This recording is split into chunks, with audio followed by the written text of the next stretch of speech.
Iran ও যুক্তরাষ্ট্রের মধ্যে চলমান উত্তেজনা নিরসনে এবং সম্ভাব্য শান্তি চুক্তির লক্ষ্যে দ্বিতীয় দফায় আলোচনায় আবারও নেতৃত্ব দিতে যাচ্ছেন মার্কিন ভাইস প্রেসিডেন্ট জেডি ভ্যান্স। আগামী সপ্তাহের যুদ্ধবিরতির মেয়াদ শেষ হওয়ার আগেই এই সরাসরি বৈঠক অনুষ্ঠিত হতে পারে বলে সিএনএন জানিয়েছে। সংশ্লিষ্ট সূত্রের বরাত দিয়ে জানানো হয়েছে, প্রেসিডেন্ট ডোনাল্ড ট্রাম্পের বিশেষ দূত স্টিভ উইটকফ এবং জামাতা জেরেড কুশনারও এই গুরুত্বপূর্ণ বৈঠকে উপস্থিত থাকতে পারেন।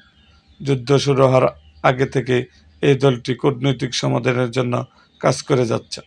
জানা গেছে, যুদ্ধের একটি সম্মানজনক প্রস্থান এবং ডিপ্লোম্যাটিক অফ র্যাম্পস খুঁজে বের করার জন্য ট্রাম্প তার এই 3 শীর্ষ উপদেষ্টার উপর পূর্ণ আস্থা রেখেছে।